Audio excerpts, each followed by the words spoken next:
सुरू बोला. हां बोला की. केलं का? येले पण बोला की. आई खोटं का बोलते? हळूच बोला, हळूच बोला. आई खोटं का बोलते? मायेपोटी हळूच बोला, खोटी. हळूच बोला, कंटाळा असेल. हो. प्रत्येक गोष्ट मला आठवते, प्रत्येक घटना आठवते. लेकरं लहान असताना कळत न कळतपणे दिशाभूल होत होते, तेव्हा लेकरं लहान असताना ते वयामानाने ते पण दिशाभूल होत होते. ते सर्व सहन केलं, काळ पुढे गेला. पण आत्ताही लेकरं 25-30 झाल्यानंतरही आई खोटं बोलते,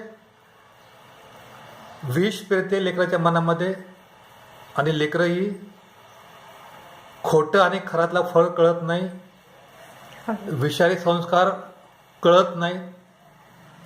आणि या वयामध्ये देखील हायली क्वालिफाईड असताना, उत्कृष्ट शिक्षण झालं असताना, लग्न झालं असताना देखील दिशाभूल होताना स्पष्टपणे दिसतंय.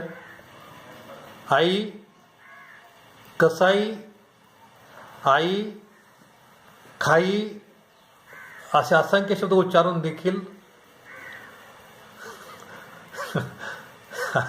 आता आई हसते, मी हसतो. पण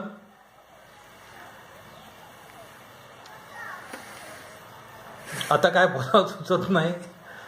पण हा मूर्खपणा कधी संपणार कळत नाही. आई वाचव.